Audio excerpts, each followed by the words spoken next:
नमस्कार, प्रणाम। मैं रवि शास्त्री और आप सबका स्वागत है। आप सब हमारे वीडियो को देखते हैं, बड़े गहन तरीके से बोलते भी हैं और कमेंट भी करते हैं, बड़ा अच्छा लगता है। आज का वीडियो बड़ा ही दुखद वीडियो है जो आप सबके बीच में बनाया जा रहा है, शेयर भी किया जाएगा और आप इस पर प्रतिक्रिया भी देंगे। आज हम आए हुए हैं संस्कृति स्टूडियो पटना में, जो कि 70 फीट के पास मेन बाईपास पे है और जिसके संयोजक आशीष राज श्रीवास्तव है, जो बहुत ही अच्छे गायक हैं, बेहतर गीत बनाते हैं, म्यूजिक बढ़िया कंपोज करते हैं, तो टैलेंट से भरे हुए हैं, इसमें कोई दो मत नहीं है। लेकिन आज न इनसे हम कोई गीत सुनने आए हैं, न हम कोई गीत गाने आए हैं और न इन सब चीज़ों पे कोई चर्चा करने आए हैं। चर्चा ये बात पे हम करने के लिए आए हैं और इनसे इसमें साझा भी लेंगे बात का कि इनका भाई मत क्या है और कलाकारों का क्या मत है, वो कमेंट पे आएगा। सबसे पहले आशीष जी, आपके सामने मैं ये चर्चा करना चाहूँगा कि अभी चुनाव का समय है, चुनाव बिहार में होना है, सभी राजनीतिक पार्टियां एक्टिव हो चुकी है कि किसको कहां से चुनाव लड़ना है, कितना सीट पे किसको चुनाव लड़ना है, कितना सीट पे क्या क्या कैसे कैसे लेना है, कैंडिडेट का नाम करना है, घोषणा, मुख्यमंत्री कौन पार्टी का कौन बनेगा, ये सब चीज़ों पे बड़ा होड़ लगा हुआ है। और इन सब चीज़ों के क्रम में जो सबसे ज़्यादा महत्वपूर्ण चीज़ है वो है कलाकार। कलाकार का मतलब है कि चुनाव प्रचार, गाना बनाना, नुक्कड़ नाटक के माध्यम से काम करना, कलाकारों का, बड़े बड़े सेलिब्रिटियों का पार्टी के प्रचार में अहम भूमिका उपयोग करना। लेकिन चुनाव के समय में सब लोगों को कलाकार याद आता है। कलाकार की संख्या, लाखों की संख्या में कलाकार हो गया है। अब उन सब कलाकारों के लिए बिहार में कोई विधि व्यवस्था नहीं है।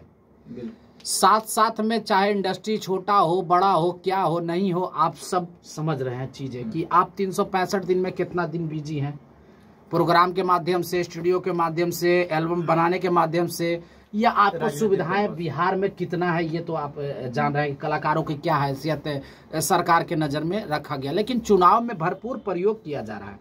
तो आप सरकार से क्या एक कलाकार होने के नाते मांग करते हैं?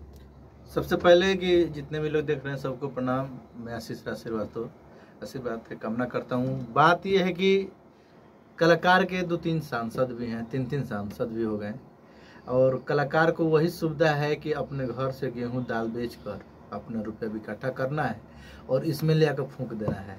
और ये ऐसा समुद्र है जो लगभग कहा जाए ना कि समुद्र से भी ज़्यादा इसमें पानी की खपत है। हम लोग का पानी है पैसा। बिल्कुल सही। और इसमें अगर रॉयल्टी सिस्टम आ जाती है कलाकार के प्रति, जैसे कि हम इन्वेस्टमेंट कर रहे हैं 100 रुपया, 50-60 रुपया ना मिले, 30 से 40 रुपया मिले, अगर इतना मिलते जाता है सरकार की तरफ से, तो इस इंडस्ट्री एक ऐसा इंडस्ट्री बन जाएगा कि इससे इतना बड़ा रोजगार होगा। देखिए, हर काम में लोग रोजगार खोजे हैं, हर काम, चाहे जो भी हो, शिक्षा में है उसमें भी अपना फंड मिल जाता है पढ़ने के लिए। लेकिन एक संगीत को भी तो आप लोग मानिए कि संगीत एक क्या कहा जाता है, संगीत भी हम लोग के लिए बहुत नेसेसरी है। सुनते हैं लोग, मनोरंजन करते हैं लोग, दुख अपना जो भी होता है संगीत के माध्यम से घटित करते हैं लोग। तो थोड़ा बहुत सरकार को इसमें थोड़ा का बहुत भूमिका निभाना पड़ेगा रॉयल्टी के तौर पे। ये नहीं हम कह रहे हैं कि हमको कर्जा दे देना, रॉयल्टी दे कि जिस तरह पढ़ने के लिए कि इतना 5 लाख मिल जाएगा, इसमें 2 लाख मिल जाएगा, इसमें 1 लाख मिल जाएगा, इसमें ये करना होगा। बिहार में फिल्म इंडस्ट्री कई सालों से बनने की घोषणा थी, लेकिन अभी तक कंप्लीट नहीं हुआ। बिहार में कलाकार कितना है अभी तक क्लियर ये भी नहीं कर पाए सरकार ने। उसके बाद भाषा में कुछ निकला ही नहीं है, जिससे कि इसका किताब होता है, हर एक भाषा की किताब है। हिंदी का निकल गया है, संस्कृत का निकल गया, उर्दू निकल गया, ये भोजपुरी भाषा के भी एक बुक होना चाहिए जो हम लोग। और हम तो कहना चाहेंगे उतने सारे बेशरम यूट्यूबर भाइयों से कि आप लोग इस सब मुद्दे को कलाकारों के बीच में जाकर कलाकारों से आप बाइट ले लेते हैं, कलाकारों के व्यूज से आप अपना चैनल को बड़ा कर लेते हैं, और कलाकार के इस मुद्दे को आप नहीं कभी नहीं करेगा कलाकार। और सभी कलाकारों से भी मैं कहना चाहूँगा कि आप तमाम पार्टियों से जुड़ेंगे। अभी कुछ लोग पार्टी से भी जुड़े होंगे। देखिए, ये नहीं मेरा कहना है कि कोई भी पार्टी कलाकार के लिए खराब होता है। कलाकार के लिए सभी पार्टी राजशाही पार्टी होती है, क्योंकि राजतंत्र हम लोग नहीं कर रहे, हम लोग कलाकारी कर रहे हैं और तमाम लोग कलाकार लोग हैं जो कि अपना अपना परफॉर्मेंस देते हैं, चाहे जिससे भागीदारी से दे। तो उन लोगों से भी निवेदन है कि जो जिस पार्टी से जुड़े हुए हैं, बेशरम बनने की ज़रूरत है। आप अपने पार्टी के सरकारों से ज़रूर कहें कि भाई कलाकारों के लिए आपने क्या किया है। अभी चुनाव आएगा, उसमें कोई मुद्दा नहीं होता है कि इन लोगों के साथ आखिर क्या होना चाहिए।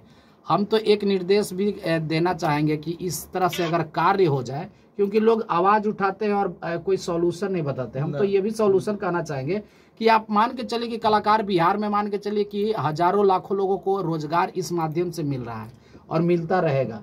अगर आप कोई कदम नहीं उठाएंगे उसके सुरक्षा के दृष्टिकोण से, उसको 365 दिन में कितना दिन उसको रोजगार मिल जाए जिससे उसका जीवन यापन चल जाए, इन सब चीज़ों पे अगर चिंता नहीं करेंगे तो सिर्फ कलाकारों का प्रचार आप लेके आप अपनी पार्टी को जिताएंगे, उसके बाद उसको कोई मतलब फिर नहीं रहेगा। आप दुख में खुशी में हर जगह कार्यक्रम करवाकर आप एंटरटेन हो लेंगे, लेकिन उसका महत्व आप नहीं देंगे। तो उनको जीने के लिए, उनके परिवार को जीने के लिए सरकार को ये इस बार तय करना होगा कि भाई इन सब लोगों के लिए कुछ ऐसा काम किया जाए जिससे कि इनका जीवन चल सके। सरकार शोषण कितना करता है कलाकारों का। बिना कलाकार के बिटोरले अपना रैली नहीं करेगा, अच्छा अनुप्रचार करवाएगा, ये करवाएगा। जैसे प्रचार चुनाव खत्म, कलाकार का कौन ये वो कोई मतलब नहीं, क्योंकि कलाकार के देन से ही जीतता है चुनाव। है अगर किसी पार्टी का तो कलाकार को छोड़ दे। भाई देखिए, चुनाव प्रचार में कलाकार को अगर आप प्रयोग कर रहे हैं तो ये अच्छी बात है, कोई बुरी बात नहीं है, लेकिन कलाकार नहीं चलती है, कोई सहयोग नहीं देते हैं। तो जितने कलाकार भाई अगर इस वीडियो को देखेंगे, जितना यूट्यूबर लोग आप देखेंगे तो इस चीज़ को शेयर करेंगे। आप कोशिश करें कि आप भी एक वीडियो बनाकर इन सब चीज़ों को, आवाज़ को उठाने का प्रयास करें कि कुछ ना कुछ बेहतर इन लोगों के लिए भी हो। और इंडस्ट्री का निर्माण तो बहुत ज़्यादा तेज गति से होना चाहिए, जिससे कि जो लोग जुड़े हुए हैं वो अपना रास्ता बदल ना लें, वो चीज़ों को और बड़ा करें। क्योंकि जितना बड़ा परिवार आप बनाएंगे, एक इंडस्ट्री खड़ी होगी, उतने लोग इंटरटेन कर सकेंगे हर दृष्टिकोण से। और बड़े बड़े जो सेलिब्रिटी हैं अगर वो भी देखते हैं, वो भी बड़े बड़े पार्टियों का प्रचार करते हैं, तो उनसे भी अनुरोध है कि इन सब चीज़ों पे आप ज़रूर बात करें, गुप्तनीय बात करें। उनसे कहे कि भाई ये सब भी है, एक समाज का अंग है और इनसे हम बहुत मदद लेते हैं और इनके लिए हम कोई मदद कर नहीं पाते। सिर्फ घोषणाएं हो रही है, कोई काम नहीं होता। अभी बताया गया कि फिल्म इंडस्ट्री में सब्सिडी की व्यवस्था लाई गई है। बिल्कुल। आप अभी तक कितने लोगों को सब्सिडी दी है, कितने प्रोड्यूसर को जोड़े हैं जो कि बिहार के कलाकारों को काम दे रहा है? नहीं दे रहा है। सब्सिडी चालू नहीं हुआ है, फिल्म इंडस्ट्री चालू नहीं हुआ है। आप तमाम लोगों को नियम कानून से बाहर रखे हुए हैं, उनके दुख सुख में कोई मतलब नहीं है। अश्लील गाना है, भोजपुरी अश्लील है, ये है, उसी अश्लील सिंगर को ले जाकर प्रचार करवाता है। बताइए कितना छोटा है सब। नहीं, राजनीतिक पार्टी को ये इस सब चीजों से कोई मतलब ही नहीं है। तो इसलिए सभी कलाकारों से हम कहेंगे कि आवाज उठाकर इसको बड़ा करें और ये उनके तक जाना चाहिए, बात कान तक, और वो अपने प्रचार में इस चीज को एक अहम भूमिका दे। डॉक्टर, इंजीनियर, कलाकार, ये समाज के लिए बहुत ही जरूरतमंद चीज है। इसको सिर्फ यूज एंड थ्रो नहीं करना है, इसके साथ चलना होगा, जिससे कि आप बड़ा हो सकते हैं और अगले को भी बड़ा कर सकते हैं। ज्यादा लंबा नहीं करेंगे वीडियो आशीष जी आज। और कमेंट देखते हैं कि कलाकार के प्रति कितने लोग अच्छे कितने कलाकार हैं जो कि इसको शेयर करते हैं। जो कलाकार लड़कियां हैं उनसे भी तो खास करके अनुरोध है कि आप लोग तरह तरह का वीडियो बनाती हैं, तो इस तरह का खुद से इस वीडियो को, अगर आपको शर्म लग रहा होगा शेयर करने में, तो आप खुद से अपना बोल कर एक वीडियो बनाएं सोशल मीडिया पे। सरकार को अपने चीज़ों को अवगत कराएं कि आपको क्या परेशानी हो रही है बिहार में, कलाकारी करने में क्या दिक्कत आ रही है, क्या परेशानी है। इन सब बातों पे आप चर्चा जरूर करें वीडियो के माध्यम से। और आज के लिए अभी वीडियो हम यही करते हैं, और इसका हम दूसरा टॉपिक, तीसरा टॉपिक, जब तक चुनाव चलेगा तब तक टॉपिक लाते रहेंगे। कितने लोग एक्टिव हैं, कितना लोग जागरूक हैं, इससे पता चलेगा। Thank you.